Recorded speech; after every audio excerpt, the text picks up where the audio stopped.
अपने नागपति की तलाश में वह बेसुध अनजानी रास्ते पर चली जा रही थी। वो निराशा से चलते हुए वह मन में जिद किया कि वह अपने नागपति को ढूंढ कर ही रहेगी। तभी चलते चलते उसे एक घर दिखाई दिया। वह बिना किसी देरी के उस घर में चल गई। यह घर बड़ा तो नहीं था, मगर अजीब सा सुकून उसमें महसूस हो रहा था। जल्द ही वह घर के दूसरी तरफ पहुंच गई, जहां हल्की हल्की नीली नीली रोशनी बिखरी हुई थी। उस राजकुमारी का दिल तेजी से धड़क रहा था। उसकी सांसें तेज हो रही थीं, मगर फिर भी उसने हिम्मत ना हारी। कुछ देर के लिए वह रुकी, गहरी सांस ली और फिर नाग की तलाश में आगे बढ़ चली। उसका दिल बार बार घबराहट और खौफ से भर जाता। यह ख्याल उसे परेशान कर रहा था कि अगर उसे उसका पति ना मिला तो वह क्या करेगी। बार बार उसे याद आ रहा था कि जब उसका पति कह रहा था कि मेरी जात मत पूछो, पछताओगी, तो उसने क्यों ना उसकी बात मानी। अब वह पछता रही थी, मगर पछतावे से क्या फायदा। उसकी बेचैनी बढ़ती जा रही थी। चलते चलते वह एक कुएं पर पहुंची।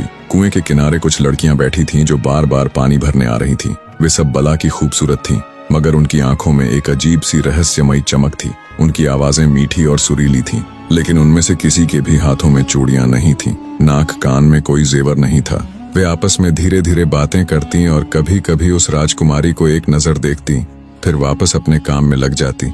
आखिरकार राजकुमारी ने हिम्मत जुटाकर उन लड़कियों में से एक से पूछा, तुम इतना सारा पानी कहाँ ले जा रही हो?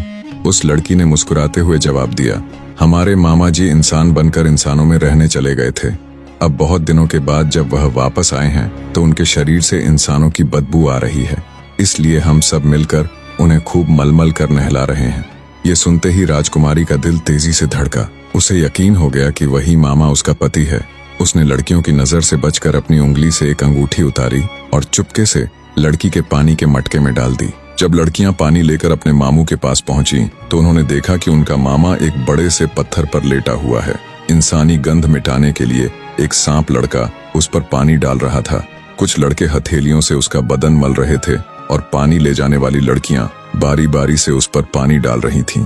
जब नाग की भांजी ने अपने मटके का पानी उसके शरीर पर डाला तो अचानक उसकी अंगूठी पत्थर के सामने गिर पड़ी। नाग की नजर जैसे ही उस अंगूठी पर पड़ी, वह तुरंत उसे पहचान गया। यह तो उसकी पत्नी की अंगूठी है। उसने अपनी भांजी से पूछा कि यह तुम्हारे मटके में अंगूठी कहाँ से आ गई? उसने हैरानी से अंगूठी को देखते हुए कहा कि मुझे तो कोई खबर नहीं, मेरे मटके में यह अंगूठी कहाँ से आई? सब लड़कियां एक जुबान होकर कहने लगीं कि हाँ, कुएं के पास एक औरत बैठी हुई थी। वह बहुत ही थकी हुई लग रही थी। उसका चेहरा पीला पड़ा हुआ था और आंखों से आंसू टपक रहे थे। यह सुनकर नाग का दिल भर आया। वह सोचने लगा कि मेरी पत्नी मेरी तलाश में यहाँ तक आ पहुंची है, उसके दिल पर क्या गुजर रही होगी। फिर उसके दिल ने उसे झकझोरा कि उसकी पत्नी को तो उसकी हकीकत मालूम हो ही गई है, लेकिन फिर भी वह उसकी तलाश में है। शायद वह पतिव्रता और वफादार पत्नी है। वह पत्थर से उठा और तेजी से दौड़ता हुआ कुएं पर पहुंचा। उसने देखा कि सामने कुएं के पास उसकी पत्नी बैठी हुई थी, जैसे किसी ख्याल में डूबी हुई थी। उसका मुरझाया हुआ चेहरा देखकर नाग का दिल उसके काबू में ना रहा। जब राजकुमारी की नजर उस पर पड़ी तो उसकी बड़ी बड़ी सुंदर आंखों में मोटे मोटे आंसू भर आए। वह टकटकी बांधकर उसकी सूरत देखने लगी। नाग उसकी यह हालत देखकर बोला, रानी, मेरा ख्याल था कि तुम बहुत जिद्दी हो, इसलिए मैं तुम्हें छोड़कर यहाँ चला आया था, लेकिन अब तुम्हारा सब्र और मोहब्बत देख ली, समझ गया कि तुम्हारे दिल में मेरे लिए कितनी मोहब्बत है। उसकी पत्नी उसे प्यासी नजरों से उसे देखती रही। उसके होठों में हल्की सी हरकत हुई, मगर जबान से कोई बात ना निकली। आखिर नाग ने आगे बढ़कर उसे गोद में उठा लिया। उसने नरमी से कहा, मेरे साथ मेरे कुनबे में चलो, उन्हें तुम्हारा हाल सुनाऊंगा। मुमकिन है उन्हें तुम पर तरस आ जाए और मुझे तुम्हारे साथ रहने की इजाजत दे दें। इस बात पर उस राजकुमारी के सूखे होठों पर मुस्कुराहट की एक हल्की लहर दौड़ गई। उसकी पत्नी ने एक बार फिर अपनी जान की फिक्र छोड़ दी। उसे बस अपने पति के साथ रहना था। वह जानती थी कि उसका पति उसके साथ है और यह एहसास उसके लिए काफी था। रास्ते में नाग ने अपनी सारी कहानी बयान की। उसने बताया कि कैसे एक चालाक जादूगर आया और उसने एक राजा को बेवकूफ बनाया और नकली बारात जंगल में डेरा डालकर आई। कैसे वह सांप की सूरत में पालकी में जा बैठा और फिर इंसान बनकर उस राजा की सहायता की। और जब मेरी प्रेमिका नागिन महल में गई तो सैनिकों ने उसे जान से मार डाला। उस वक्त मेरे रोने का सबब यही था। और वह फिर आगे कहा कि महल में जो ग्वालन और मालिन आई थी वह उसके कुनबे की नागिनें थीं जो तुम्हें मारने आई थीं। इसलिए मैं तुमको उनसे बचाने के लिए इन चीजों को खरीदने से मना किया था। ये सारी बातें सुनकर वह हैरान हो गई, लेकिन वह खामोश रही। वह नाग अपनी पत्नी को लेकर अपने कुनबे में पहुंचा और सबके सामने हाथ जोड़ते हुए कहा, इस औरत से जब मैंने शादी की थी तो इसे यह मालूम नहीं था कि मैं एक सांप हूँ, और बाद में जब इसको पता चला कि मैं इंसान नहीं बल्कि सांप हूँ, तब भी यह मुझे पहले की तरह ही चाहती है और मेरी तलाश में यहाँ तक चली आई है। अगर आप सब मुझे इसके साथ रहने की इजाजत दे दें तो मैं इसके साथ इंसानी दुनिया में चला जाऊं।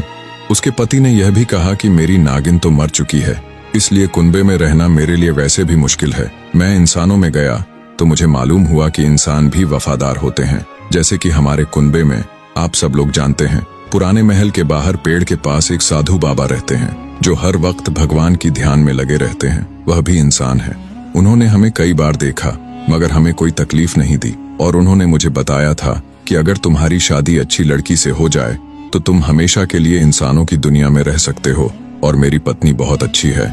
अगर मैं इसके साथ इंसानों की दुनिया में चला जाऊं तो इसकी भी जिंदगी हंसी खुशी के साथ बसर होगी और मुझे भी तन्हाई का सामना नहीं करना पड़ेगा। तब सांप के कुनबे वालों ने कहा कि हमें तुम्हारी वफादारी देखकर बहुत खुशी हुई, इसलिए हम खुशी से अपने सांप भाई को तुम इंसानों के हवाले करते हैं। जाओ, अपने पति को ले जाओ और अपनी जिंदगी हंसी खुशी के साथ बसर करो। फिर वह दोनों लोग उन लोगों से विदा लेकर वहां से पुराने महल की तरफ चल देते हैं। कुछ समय बाद वह पुराने महल पहुंचे और खुशी खुशी वो दोनों लोग उस साधु बाबा के पास गए। उनको जाकर सारी बातें बताया।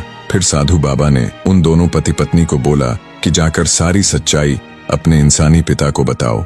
फिर जब दोनों पति पत्नी अपने महल के दरवाजे पर पहुंचे तो सब खुश हो गए और सब मिलकर उन दोनों का खूब स्वागत किया। और वह राजा अपने बेटे और उसकी पत्नी की जुदाई से हमेशा बहुत परेशान रहता था। वह इतना दुखी रहता कि उसकी तबीयत दिन ब दिन खराब होता रहता था। लेकिन जैसे उसको पता चला कि उसके बेटे और बहू वापस आ गए हैं तो उस वक्त उसके शरीर में एक दिव्य ऊर्जा दौड़ने लगा। वह तुरंत बिस्तर से उठकर भागते हुए आंख मूंद कर उन पर विश्वास किया।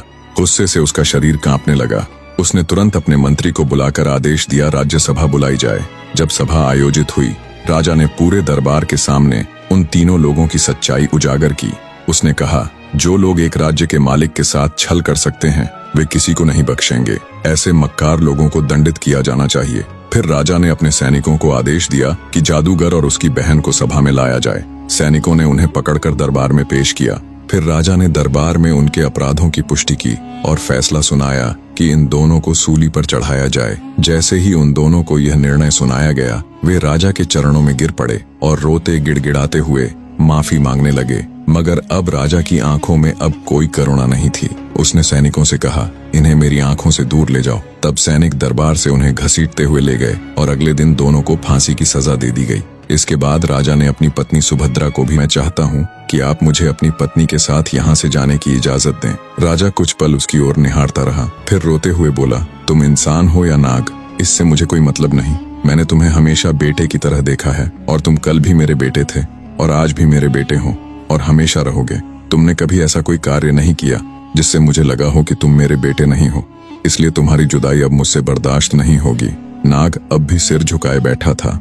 राजा की बातों से भीतर तक पिघल गया। उसके मन में एक ही भाव उठ रहा था, मैं इस इंसान की दिल से इज्जत करता हूँ और करता रहूंगा। फिर नाग ने राजा से कहा, पिताजी, आपकी कोई संतान नहीं थी, शायद भगवान ने मुझे ही आपका बेटा बनाया है। सब लोग मुझे आपका बेटा ही मानते हैं। यह सुनकर राजा की आंखों में आंसू आ गए। उन्होंने कहा, हाँ बेटा, अब से तू ही मेरी जायदाद और नाम संभालेगा। नाग रोते हुए राजा से बोला, पिताजी, आज से आप मेरे पिता हैं और मैं आपका बेटा। इसके बाद दोनों ने एक दूसरे को गले लगाया और जिंदगी हंसी खुशी गुजारने लगे। तो देखा दोस्तों, मोहब्बत एक ऐसी ताकत है जो दिलों को जोड़ती है। जात पात, रूप रंग और शक्लें नहीं देखती। सच्चा प्यार हर दिल की जुबान समझता है, चाहे वह इंसान